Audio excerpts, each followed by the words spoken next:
Okay, I'm gonna go ahead and get started. I don't want to waste your guys' time. Just so you know, I am recording this, so later, if anybody wants to watch it, they will be able to view the meeting. I'm gonna kind of go through it really quickly. Zoom no longer allows us to be on for an extended period of time, so I'm kind of constrained to like a half hour. With it only being English right now, since I'm not very good at translating it to Spanish, it should go pretty quickly. I'm gonna go through the slides and just kind of explain at the end. If you have any questions, please feel free to ask. I do have, let me open up the chat so I can make sure I can keep track of any questions that come in. But let's go ahead and get started. Let me screen share really quickly.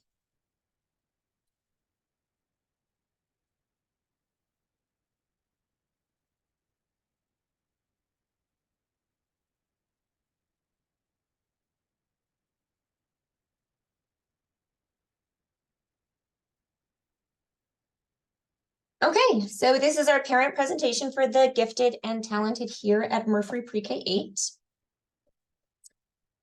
Some of these contacts have changed. Lauren Cano, I will have to get rid of that one. You will have access to this PowerPoint. I will be posting this somewhere on the EPISD page, and it will also be available on my Schoology page, but I know you guys would rather have access on the website where you don't have to log in. I completely understand. I will be posting it. I am Leticia DeSantis. I'm the librarian here at Murphree Pre-K 8. And Miss Perez, that's what I'm waiting for. I'm sorry, Miss Perez is our administrator that you can also contact.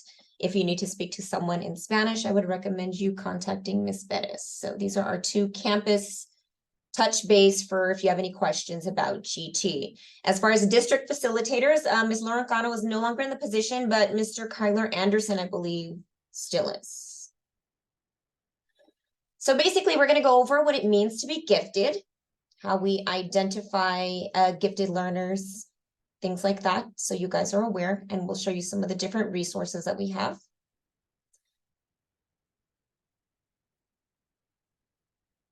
So we're going to start off first with a definition of gifted and talented students. A child or youth who performs at or shows the potential for performing at a remarkably high level of accomplishment when compared to others of the same age, experience, or environment, who, number one, exhibits a high performance capability in an intellectual, creative, or artistic area.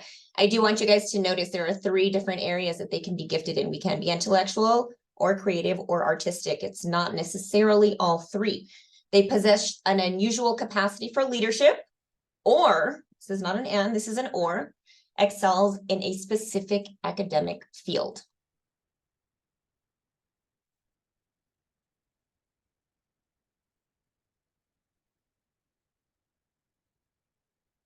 Okay, so there is a difference between a bright child and a gifted child. So I kind of like to go over this one with my own personal experience, because I do have 2 kids, and I do have a bright child and I do have a gifted child. So they're kind of different from each other.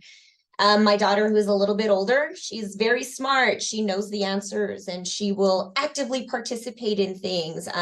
Always getting the good grades, always answering the questions. And you would think, oh man, that kid's gifted, because they're always the one raising their hand. They're always the one completing the assignment. It's like the do-gooder. She does so well.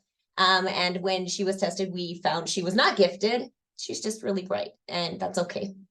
And then I have my son on the other side, who is a gifted child. And while he may not be the best student in class, the way his mind works and the way he is really curious about things is completely different. He's very physically active.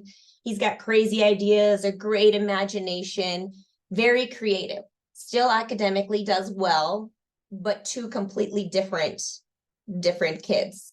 So say you have a very bright child, don't always expect that your high achieving, high bright child is going to be the same thing as a gifted child. And so some of the attributes that we have for a bright child, the bright kid knows the answers, is interested, attentive, has good ideas, works hard, answers the questions, listens with interest, all the things that you would think of when you think of like a really, really good student. The gifted child, on the other hand, maybe doesn't answer the questions, but is going to ask. We get a lot of those, why? Well, what if this? Well, what if that? is really curious, can be very active, or kind of is what we would think of as like a little bit more like hyper looking, physically active. The ideas they can come up with are super creative, might even be considered kind of crazy or silly. They might play around, but when it comes down to testing, they do well.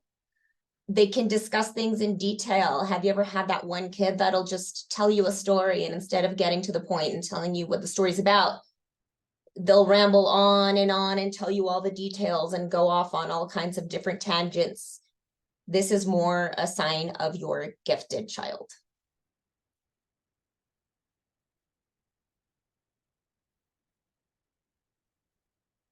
So in EPISD, gifted and talented service design looks kind of like this. Students are currently identified in the 4 content areas. We have our math, our reading, social studies, and science.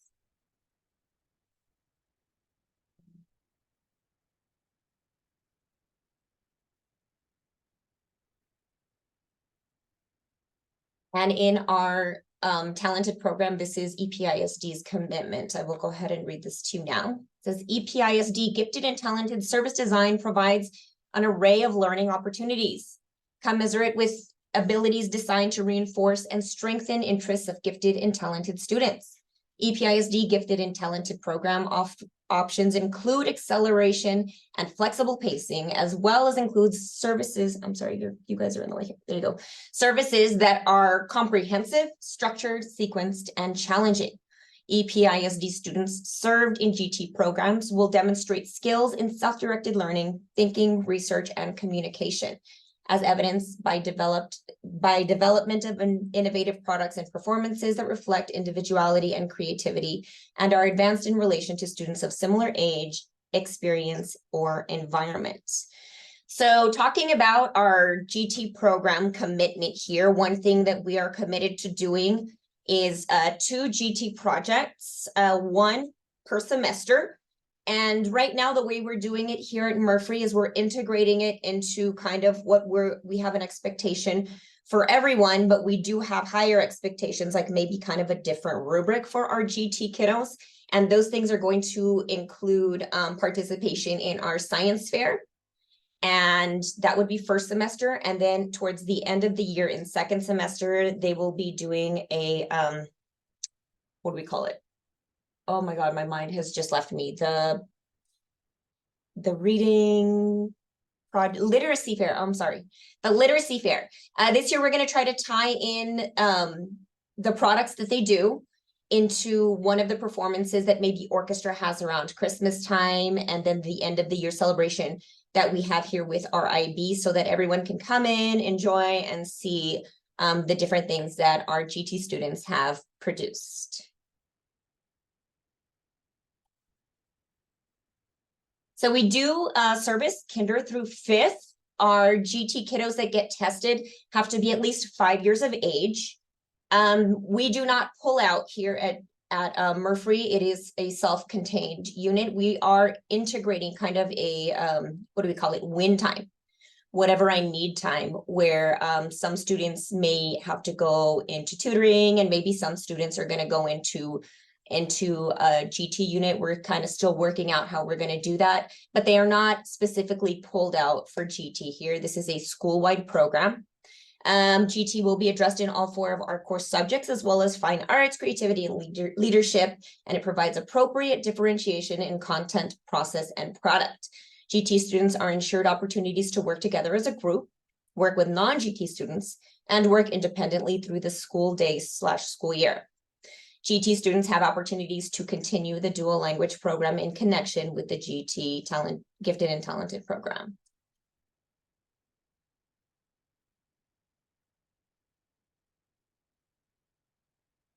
Now in middle school, our GT program looks a little bit different. It looks like pre-advanced placement or our pre-AP classes. Now that doesn't necessarily mean that your GT student has to be in every single one of them. It has to at least be 2 AP courses per year. If not, we will have to have a meeting so that your GT student will have to be put on furlough for a year until we can get ourselves back together and working at a higher rate, a higher expectation that we have for our GT students. We also have our International Baccalaureate Middle Years program, our IB program, and our 8th grade year, your GT project is going to be the service project that has to do with our IB program. And later in the year, we'll find out more about that. And that takes place at the very end of our school year.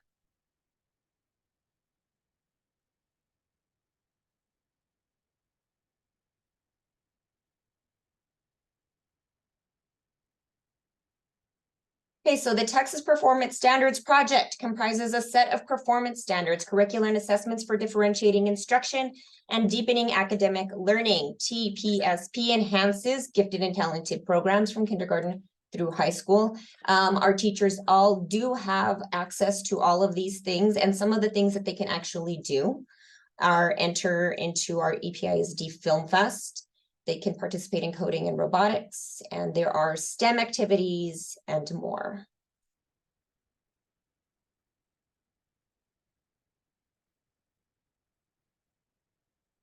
So identification and screening. So the way that you can request if you would like your child to be tested for the GT program is when we come back from our break, I'm going to be sending home papers for everyone. Every kid's going to have one in their backpack with a referral. If you would like your child to be tested, please make sure you complete all the forms that are included. And it's going to include parent permission to test. That's the big one. If we do not have parent permission to test, we as a district do not have permission from you as the parent to test your child. So that will not take place until all those documents are signed. So when we come back from break, please keep an eye out for those. You send in the referral. We here at the campus do initial testing, some classroom testing. We receive input from teachers. We receive input from you as the parent on what you observe at home. And then all of those results are gathered, and someone from the district, a separate person who has no prior access, no prior knowledge of the child, will come in and test the child. And using that, we will combine all those things, have a meeting, and we here at the campus, a committee of teachers, will decide whether or not your child qualifies for the GT program. And you will be advised whether they do or whether they don't. It is quite a lengthy process since there are so many pieces, and the district testers that come in from outside, they have to service the entire EPISD district. So the timeline is really long, and I would not expect you guys to receive an answer on whether or not they have qualified until, say, close to February. So just understand it's a long process, and we're starting the process as soon as we come back from our 2-week intersession.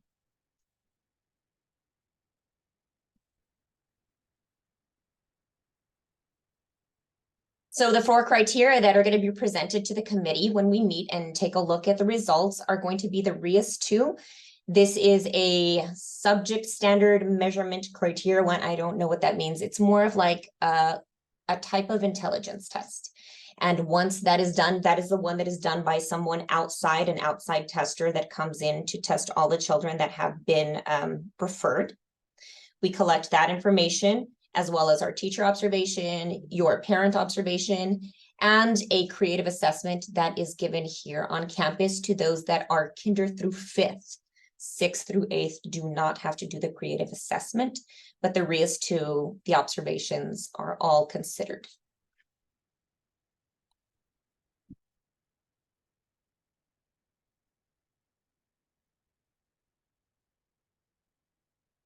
If you'd like more resources, here are some links that you can go to. Again, this PowerPoint will be available to you guys. I will make sure I can leave a link, number 1 on our Facebook and number 2 on a school website.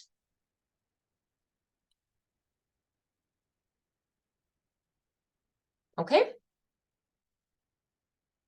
So that is basically the gist of it. I know it was really quick, really fast. Do you have any specific questions that you would like for me to answer? Oh, hold on, my lights are going out.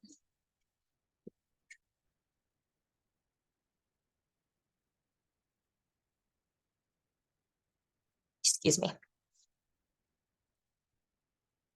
Okay, if you do not have any questions, I am right now typing in my email. I'm better at answering email than I am at answering phone calls because sometimes I'm in classes. So if you have any questions that maybe you want to ask me later, or any resources that you're like, hey, you know what, my kid, I didn't get a hold of the paperwork, email me. That's my work email here, and I will answer you sometime during work hours. And that's really about it. And if you guys don't have any questions, I apologize for not being able to translate this into Spanish. But all the slides are there in Spanish, and I will be sure to post this somewhere on the Schoology page. Not on Schoology page, I'm sorry, on the EPISD Murphree website, so you guys can access. I will also be posting this video. I'll try to get this one out soon, but that's it. If you don't have any questions, that's it. Thank you so much.